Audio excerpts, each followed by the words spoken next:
Hello and welcome dear students to Easy Technical Education. Students, today we will read about motional EMF. आज हम motional EMF के बारे में पढ़ेंगे. Students, previous lecture में हम लोगों ने देखा था फैराडेज लॉ. फैराडे लॉ क्या था? फैराडेज लॉ यानी कि उसमें था कि when magnetic flux change then create a EMF. जब फ्लक्स में चेंज होता है तब EMF जनरेट होता है. ये फैराडे ने बता दिया था पहले. ठीक, तो आज उसी के आगे हम पढ़ेंगे क्या? Motional EMF. तो लिखते हुए चलते हैं मोशनल EMF.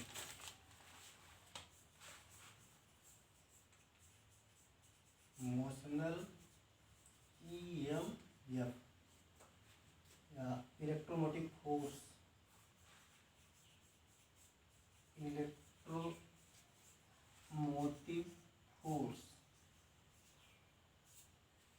मीन गति के कारण उत्पन्न विद्युत वाहक बल. गति के कारण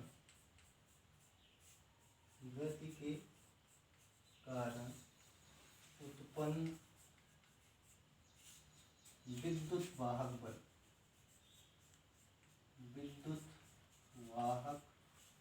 बल. ये होता क्या है? ठीक, इसकी डेफिनेशन आप लिखना चाहें तो लिख सकते हैं. पहले लिख लीजिए तो फिर समझा दिया जाता है. The motion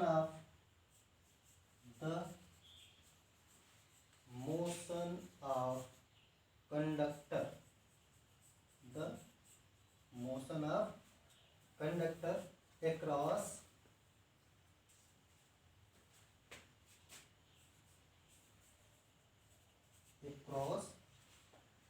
a constant magnetic field. ये कांस्टेंट मैग्नेटिक फील्ड. कांस्टेंट से अच्छा रहेगा यूनिफॉर्म लिखिए. क्या? Uniform. across a uniform magnetic field. across a uniform magnetic field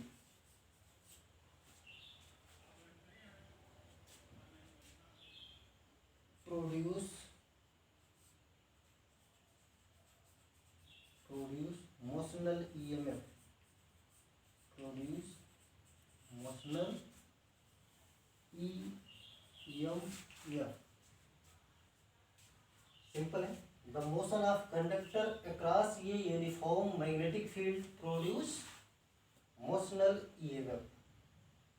आप हिंदी में भी लिख सकते हैं कि किसी धारावाही चालक का या जब कोई धारावाही चालक जब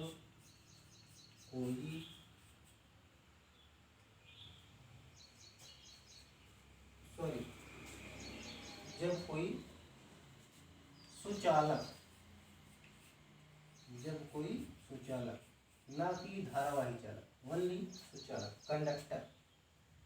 जब कोई सुचालक किसी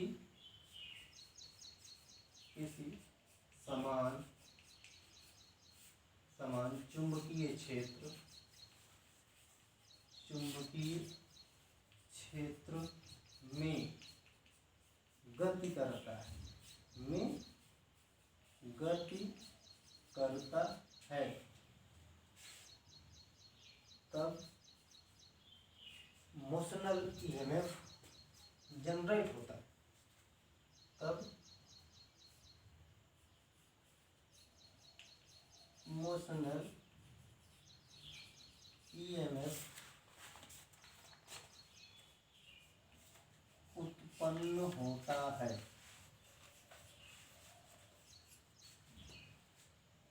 ठीक, या आप लोग इसकी परिभाषा और कुछ अलग ढंग से भी दे सकते हैं. और when a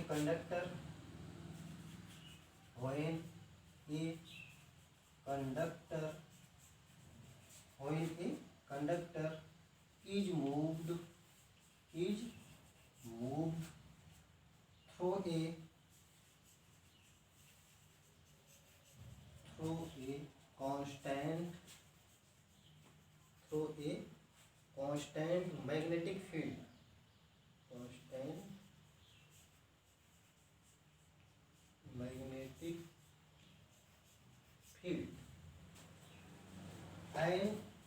is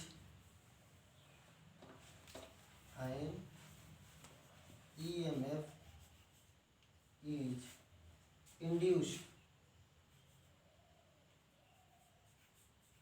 and EMF is induced in the conductor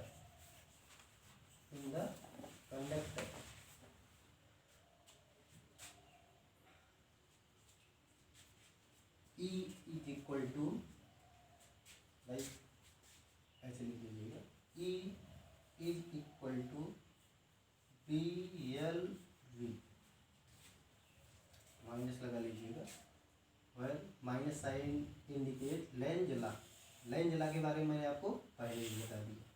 मतलब लेंज का सीधा यही मतलब कि जो चीज़ जिससे क्रिएट हो रही है वो उसी का अपोज करे, सिंपल।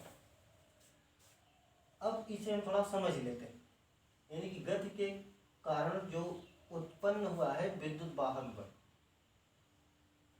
उसी को ये कैसे उत्पन्न होता है और क्यों उत्पन्न होता है, ये भी हम अभी समझेंगे। तो सबसे पहले तो ये डिफिनीशन जो लिखनी है आपको, ये आप लोग एकदम सही से लिख लीजिए कि the motion of conductor across a uniform magnetic field produce motional EMF. The motion of conductor across a uniform magnetic field produce motional EMF, यानी जब कोई सुचालक किसी समान चुंबकीय क्षेत्र में गति करता है तब मोशनल ईएमएफ उत्पन्न होता है।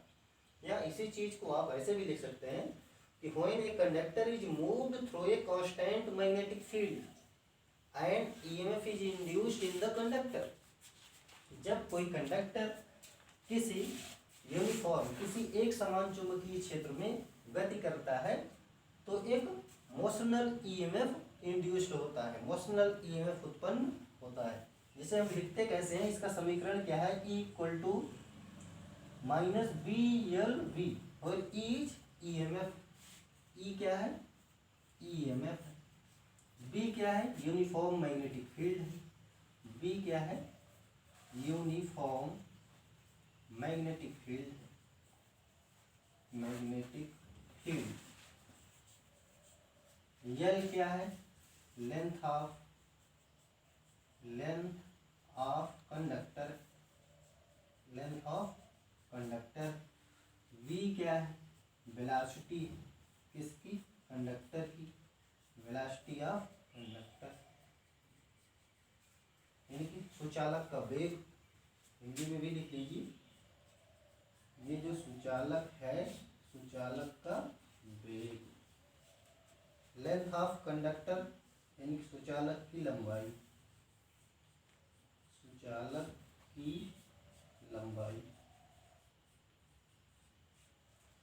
और यूनिफॉर्म मैग्नेटिक फील्ड का मतलब हुआ एक समान चुंबकीय क्षेत्र, चुंबकीय क्षेत्र। ये बात समझ में आई। ईएमएफ विद्युत वाहक बल, ईएमएफ का मतलब होता है क्या, विद्युत वाहक बल। अब शायद समझ में अच्छे से आया क्या, यानी कि जब कोई सुचालक, यानी कि जब कोई कंडक्टर किसी यूनिफॉर्म मैग्नेटिक फील्ड में मूव करे तो मोशनल ईएमएफ क्रिएट होता है, मोशनल ईएमएफ जनरेट होता है। कैसे, उसे हम देखते। देखिए, सपोज कर लीजिए कि आपके पास कोई एक यूनिफॉर्म मैग्नेटिक फील्ड है, क्या, यूनिफॉर्म मैग्नेटिक फील्ड ऐसे। अब देखिए, जैसे कि आप लोग इसके पहले मैग्नेटिक फील्ड जो बना रहे थे, कुछ ऐसे ऐसे आपको ऐसे ऐसे दिखाया जा रहा है, ठीक। यहाँ पे क्यों नहीं दिखाया जा रहा है, उसका रीजन अभी हम बताते हैं। ये जो मैग्नेटिक फील्ड है ये किधर है, इनटू द प्लेन है। किधर है, इनटू द प्लेन। आप इसको लिख लीजिए, नहीं तो भूल भी जाओगे। यानी कि magnetic field, magnetic field B लिख दिया मैंने, आप इसका मतलब समझ लीजिएगा मैग्नेटिक फील्ड है। Magnetic field is into the plane, is into the plane, यानी कि जो मैग्नेटिक फील्ड की डायरेक्शन है, जैसे आपका बोर्ड है तो इस बोर्ड की तरफ इधर से आ रही, इधर बोर्ड की तरफ जा रही, ये into the plane, magnetic field की डायरेक्शन किधर है, इनटू द प्लेन। बात समझ में? अब इसमें आपने क्या किया कि कोई एक यल लेंथ का कंडक्टर, एक कंडक्टर आपने लिया, ये क्या है, कंडक्टर, जिसकी लंबाई कितना है, यल, ऐसे आप लिखिए यल, एक यल लेंथ का कंडक्टर लिया। यल क्या है, length of conductor, length of conductor, length of conductor. अब ये जब v वेलोसिटी से मूव करे, इससे v वेलोसिटी से, v मीन वेलोसिटी, v क्या है, वेलोसिटी, ऐसे लिख लीजिए, वेलोसिटी, वेलोसिटी v है, यानी वेग। अब ये v वेग से मूव कर रहा है, कंडक्टर आपका v वेग से मूव कर रहा है यूनिफॉर्म मैग्नेटिक फील्ड। अब ये जब v वेग से मूव कर रहा है तो after t time you will get this position will be change. वो अब यहाँ से यहाँ कहीं आ गया होगा या यहाँ आ गया होगा। आप सपोज कर लो ये x डिस्टेंस चला आया, कितना, x, इसको आप लिख लीजिए x, या ऐसे ऊपर लिख लीजिए ज़्यादा सही, x डिस्टेंस कहाँ आ गया, x डिस्टेंस। अब जब एक कंडक्टर मैग्नेटिक फील्ड में मूव किया तो क्या होगा, आपको पता है, जब कंडक्टर मैग्नेटिक फील्ड में मूव करेगा तो फैराडे ने एक चीज बताई थी, क्या, फैराडे ने बताया था कि जब कोई कंडक्टर किसी मैग्नेटिक फील्ड में मूव करे, किसी मैग्नेटिक फील्ड में मूव करे, या कोई मैग्नेटिक फील्ड किसी कंडक्टर के अंदर बाहर हो। देखिए कल मैंने प्रीवियस लेक्चर में आपको बताया था, ये सपोज कर लो क्या थी, आपकी कॉइल थी, क्या थी, कॉइल। अब इस कॉइल के अंदर आप ये मैग्नेट, ये मैग्नेट, चाहे इस कॉइल के अंदर मैग्नेट जाए और बाहर जाए, अंदर बाहर, इन आउट, यानी कि जब ये मैग्नेट इन आउट हो कॉइल के, जैसे कॉइल है आपकी, इस कॉइल के एक बार अंदर जाए एक बार बाहर जाए। अब सपोज कर लीजिए कॉइल, मैंने बताया था आप लोगों को कि कॉइल, सपोज कर लीजिए कॉइल है, कोई कॉइल है और ये आपका मैग्नेट है। मैग्नेट क्या, इस कॉइल के एक बार अंदर जाए बाहर आए, अंदर जाए बाहर आए, तो क्या होता है, तो फ्लक्स चेंज होती है। क्या होता है, फ्लक्स चेंज होती है। अच्छा जैसे यहीं पे आप लोग समझ लो कि सपोज कर लो ये आपका मैग्नेट, ये मैग्नेट, अब इस मैग्नेट और ये आपकी कॉइल, ये कॉइल, अब ये मैग्नेट है तो ये मैग्नेटिक फील्ड निकालेगा 100%।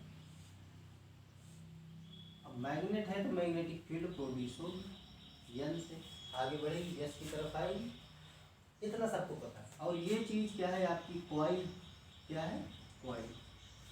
अब जब ये मैग्नेट सपोज कर लो यहाँ पे है और एक कॉइल भी यहाँ पे, यानी कि स्टैटिक पोजीशन पे, दोनों स्थिर, क्या है, स्थिर, ये भी स्थिर और कॉइल भी स्थिर, ये भी स्थिर।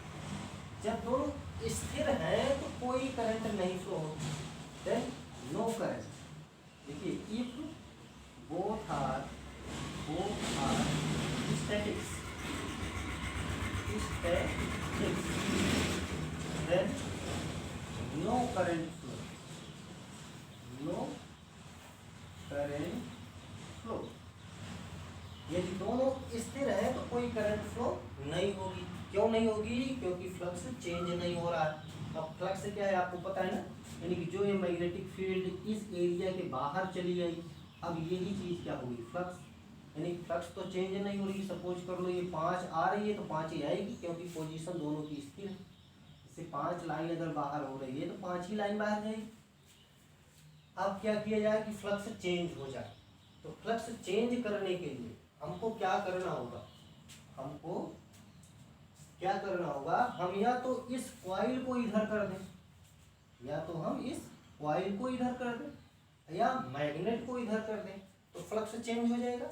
मैग्नेट अगर दूर चला जाएगा तो फ्लक्स कम हो जाएगा, अगर मैग्नेट पास चला आएगा तो फ्लक्स ज़्यादा हो जाएगा। यानी कि फ्लक्स में चेंजिंग हो गई। फिर भी नहीं समझ में आ रहा है तो आप समझ लीजिए, इससे आप टार्च देखते हो, टार्च अगर आप टार्च करिए, टार्च ऑन करिए, अगर आपको किसी होल के अंदर कितने लाइट है, अमाउंट ऑफ लाइट आपको कैलकुलेट करना हो, किसी होल के अंदर कोई सुराख है, उसके अंदर आप टार्चिंग करो तो ये देखना है कि कब ज़्यादा से उसमें मैक्सिमम लाइट जाएगी। तो आप देखोगे कि जब टॉर्च इस होल के अंदर आप कर दोगे तो होल में 100% तो लाइट चली जाएगी, मतलब जो फ्लक्स है वो 100% गया। और जैसे ही टॉर्च आप बाहर कर लोगे तो कुछ लाइन ये होल के ऊपर भी रहेगी। तो इसका मतलब होल में फ्लक्स कब बढ़ा, यानी कि फील्ड में, या आप कह सकते हैं कॉइल में फ्लक्स कब बढ़ेगा?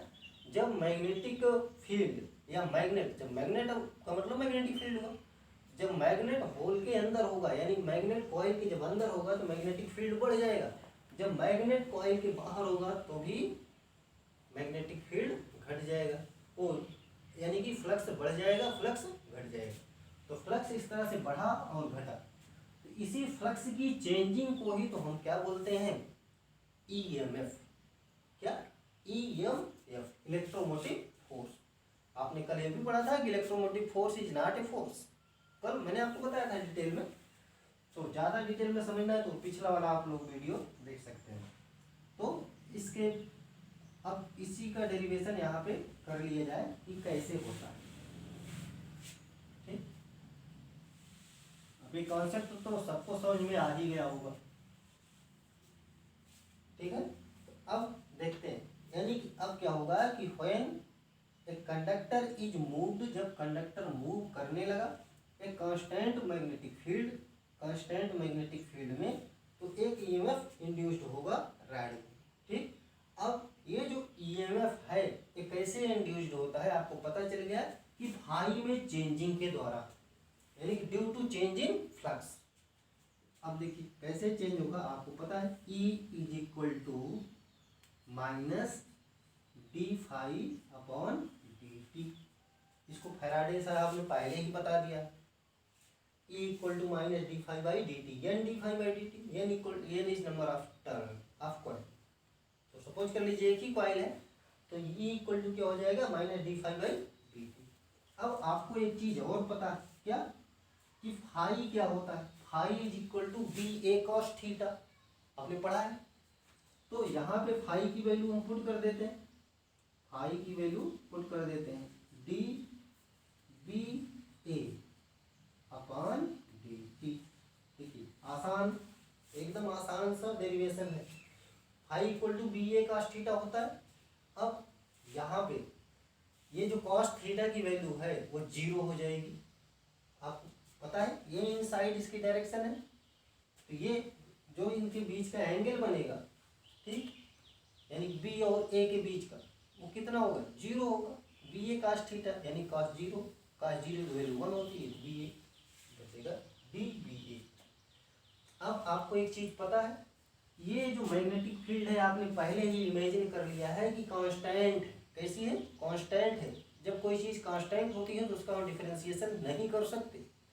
क्या हम वन कांस्टेंट है, क्या हम 1 को छोटा कर सकते हैं? नहीं, 1 को छोटा नहीं कर सकते, कोई भी मेथड नहीं। ठीक, तो जो कांस्टेंट वैल्यू होती है ना, इसका हम डिफरेंशिएशन कर सकते हैं, मतलब डिफरेंशिएशन बिल्कुल नहीं कर सकते। अब तो इसको आप क्या लिख लोगे? इसको आप डिफरेंशिएशन से बाहर कर लोगे, डी यानी बी बाहर हो गया, differentiation of A upon D T. ठीक, अब देख लीजिए और देखिए, आपको पता है ए क्या है?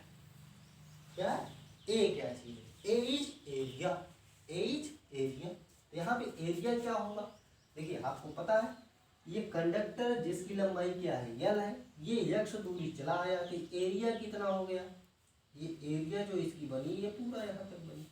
अब देखिए ये रेक्टेंगुलर शेप बन गया कि नहीं? ये रेक्टेंगल बन गया। रेक्टेंगल की area equal to L into B, length into breadth. यहाँ पे यल इज लेंथ, ब्रेथ क्या है यक्स, तो यल इंटू यक्स ऐसे लिखा जा सकता है। तो इसको हम आगे ऐसे लिख लेंगे कि E इज इक्वल टू, यहाँ से E is equal to B, minus का साइन आप लोग लगाते रहिएगा, माइनस बी। अब देखिए ए की जगह क्या लिख लेंगे हम, यानी डी टी टी ऑफ ए की जगह हो गया यल इंटू यक्स हुआ। अब एक चीज आपको और पता है क्या? आपने जो कंडक्टर की लेंथ हो इमेजिन की थी वो क्या थी? यल थी। मतलब कि ये भी कांस्टेंट ही है, कंडक्टर की लेंथ भी कांस्टेंट है, तो इसको भी हम यहाँ ले लेते हैं, इसको भी हम डिफ्रेंशिएट नहीं कर पाएंगे। तो इसको हम आगे क्या लिख लेंगे? आगे हो जाएगा minus B L D X upon D T.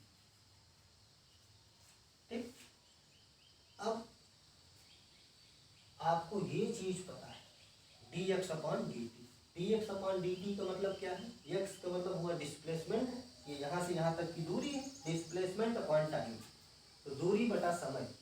ये क्या होता है? सबको पता है, चाल बराबर दूरी बटा समय, सब लोग जानते हैं। अब किसी को हम चाल लिख देंगे, यानी कि v velocity equal to distance upon time, distance upon time.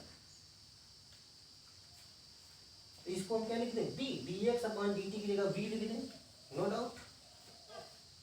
अब आप इसको ऐसे लिख सकते हैं माइनस बी यल वी, ये चीज।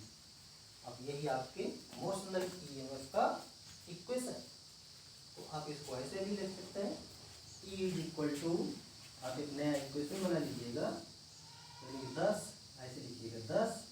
इस प्रकार वी हैव प्रूव्ड, हमने प्रूव कर दिया E is equal to minus B L V, और जिसके बारे में, जिन सभी टर्म के बारे में मैंने आपको पहले ही बता दिया। B is uniform magnetic field, L is length of conductor, V is velocity of conductor in magnetic field. ये आपका डेरिवेशन कंप्लीट हुआ। ठीक, अब इसे एक बार आप फिर से समझ लीजिए। देखिए सबसे पहले तो आप डेफिनेशन दोगे, डेफिनेशन तो मुझे लगता है सबको क्लियर हो गई है डेफिनेशन क्या हो सकती है। तो डेफिनेशन है, आप दो डेफिनेशन लिख सकते हैं, या दो नहीं कई भी लिख सकते हैं। इसको कई तरह से, कई बुकों में कई तरह से समझाया गया है, तो आप इस तरह से समझेंगे थोड़ा ज़्यादा आसान भी है। ठीक, यानी कि आप इसको देखिए, आप लिखेंगे क्या है कि the motion of conductor across a uniform magnetic field produce motional EMF. क्या, जब कोई सुचालक किसी समान चुंबकीय क्षेत्र में गति करता है तब मोशनल विद्युत वाहक बल उत्पन्न होता है। या आप इस चीज को ऐसे भी लिख सकते हैं कि when a conductor moved through across a magnetic field and EMF induced in the conductor, जिसको आप लिखेंगे क्या? ईएमएफ, यानी E is equal to minus B L B, where E is EMF यानी विद्युत वाहक बल, V is velocity of conductor and L is length of conductor, V is uniform magnetic field। अब इसी चीज को हम प्रूफ कैसे करेंगे, यानी एक्सप्लेनेशन। यहाँ पे आप वो एक हेडिंग लगा सकते हो, एक्सप्लेनेशन, यानी इसकी व्याख्या कैसे ये आया। अगर सिर्फ एक या दो नंबर में आता है तो सिर्फ आपको यहीं तक लिखना है बस। अगर उसके आगे आता है तब आप इसका एक्सप्लेनेशन करोगे। ये यहाँ से एक्सप्लेनेशन शुरू होता है, व्याख्या, ऐसे लिखिएगा व्याख्या। ठीक, ये व्याख्या के अंतर्गत आएगा। उसमें आप क्या लिखोगे कि माना, चलिए इसको हम इरेज करके वो भी एक लिख के बता देते हैं कि आप लोग कैसे लिखेंगे एग्जाम में। आप लोग उसे लिख ही लेंगे। तो आप लोग लिख लीजिएगा, मैं यहाँ पे लिखूंगा तो वीडियो ज़्यादा बड़ी हो जाएगी। जो कुछ भी मैंने बोला है वही आपको लिखना है। आपको लिखना कैसे है कि माना कोई एक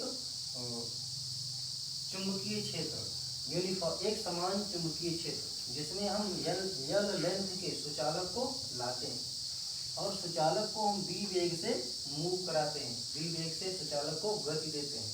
तो टी समय के बाद हमारा सुचालक x दूरी तय करता है। अब इतना लिखने के बाद आपको क्या लिखना है कि जब कोई सुचालक किसी चुंबकीय क्षेत्र में गति करता है तो फ्लक्स में चेंजिंग आती है। क्या? फ्लक्स में परिवर्तन होता है। तो यही जो फ्लक्स में परिवर्तन होता है यही विद्युत वाहक बल है। किसके द्वारा? फैराडे के द्वारा। यहाँ पे लिख दीजिएगा अकॉर्डिंग टू फैराडे। फैराडे ने क्या बताया था कि change in flux, rate of change in flux is EMF, यही विद्युत वाहक बल है। तब इसको हम लिखेंगे E equal to minus D phi by D T. और फाई किसे क्या बोलते हैं? फाई आप फ्लक्स क्या होता है पढ़ चुके हैं, बी ए कॉस थीटा। तो यहाँ आप इसको लिख सकते हैं माइनस डी बी ए पर डी टी। अब यहाँ बी क्या है? यूनिफॉर्म है, ये वेरी नहीं कर रही है, ये कांस्टेंट है, इसको बी डी ए पर डी। अब यहाँ से ए क्या है? ए एरिया आपको बता चुका हूँ, एल इंटू एक्स। तो आप इसको लिखेंगे B D D T L into X. अब एल क्या है? एल भी कांस्टेंट है, एल भी डिफ्रेंशिएट नहीं हो सकता। तो हम अब क्या लिखेंगे? Minus B L into D X upon D T. अब D X upon D T क्या है? यही तो वेलोसिटी है। तो आप D X upon D T जगह बी लिख देंगे तो माइनस बी एल इस प्रकार, यानी 10 E equal to minus B L B. ये आपका मोशनल ईएमएफ कंप्लीट हुआ। अब इस पे हम एक न्यूमेरिकल कर लेते हैं। तो हम न्यूमेरिकल लिख देते हैं, फिर उसके बाद उसको किया जाएगा।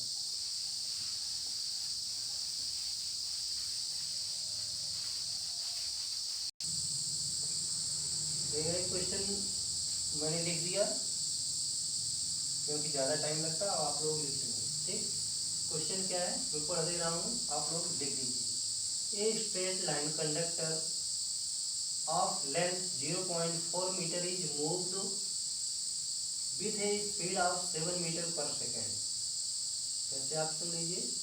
ए straight line conductor of length 0.4 metre is moved with a speed of 7 metre per second perpendicular to a magnetic field of an intensity 0.9 Weber per meter square. What is induced EMF? Question आप लोग लिख लिए होंगे। एक straight line conductor of length 0.4 metre is moved with a speed of 7 metre per second perpendicular to a magnetic field of intensity 0.99 Weber per meter square. What is induced EMF? अब हिंदी में भी देख लीजिए। एक 0.4 मीटर लंबा सीधा सुचालक 0.9 weber प्रति मीटर के एक समान चुंबकीय क्षेत्र की तीव्रता में 7 मीटर प्रति सेकंड के वेग से गति कर रहा है, तो उत्पन्न विद्युत वाहक बल का क्या मान होगा? ठीक, क्वेश्चन लिख लीजिए। एक 0.4 मीटर लंबा सीधा सुचालक 0.9 वेबर प्रति मीटर स्क्वायर के एक समान चुंबकीय क्षेत्र की तीव्रता में 7 मीटर प्रति सेकंड के वेग से गति कर रहा है, तो उत्पन्न विद्युत वाहक बल का मान क्या होगा? अब इसे हम सॉल्व करते हैं। देखिए, हम लोगों ने अभी अभी पढ़ा मोशनल ईएमएफ। मोशनल ईएमएफ में E equal to minus B L V आपने पढ़ा। अब ये आपने पढ़ लिया E equal to minus B L V. अब देखिए क्यों हम ये फार्मूला ही लगाएंगे, पहले क्वेश्चन को आप पढ़ते जाइए, फिगर बना दीजिएगा, ज़्यादा अच्छा है। ठीक, अब एक 0.4 मीटर 0.4 मीटर लंबा सुचालक है, लंबा सुचालक। अब इसको आपने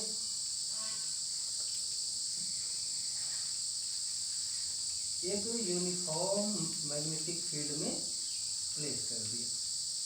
ये यूनिफॉर्म मैग्नेटिक फील्ड जिसकी इंटेंसिटी गिवन है कितना है, जिसकी इंटेंसिटी है 0.9, यानी कि जो B है B equal to 0.9 weber per metre square, ये इसकी इंटेंसिटी गिवन इसमें प्लेस किया गया और इसको मूव कराया जा रहा है कि B इक्वल टू कितने 7 मीटर पर सेकेंड के वेग से इसको मूव कराया जा रहा है।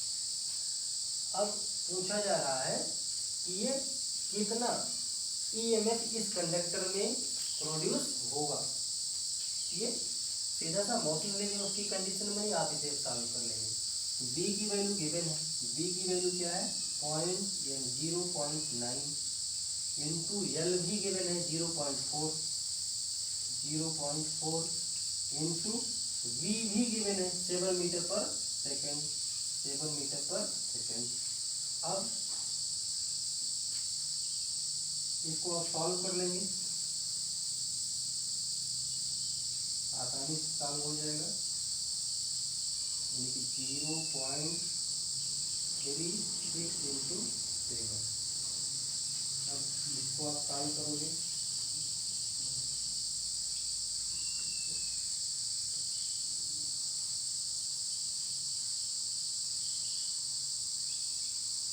तो 2.52 वोल्ट। ईएमएफ की यूनिट क्या होती है, इलेक्ट्रोमोटिव फोर्स की वोल्ट, किसमें मेजर किया जाता है, वोल्ट। आंसर हो गया। ठीक, एकदम सिंपल है, बहुत इजी फार्मूला बेस्ड क्वेश्चन ज़्यादातर ही आते हैं डिप्लोमा कोर्सेज में, तो इस टाइप के अगर न्यूमेरिकल आ जाए तो बहुत आसानी से लगते हैं। ठीक, तो मुझे उम्मीद है कि आप लोगों को ये वीडियो समझ में आया है। अगर आपको ये वीडियो समझ में आया है तो आप इसे लाइक सब्सक्राइब करना ना भूलें और इसे शेयर भी कर दें, तथा जिस किसी को कहीं भी प्रॉब्लम हो मुझे कमेंट जरूर करें। Thank you, thanks for watching.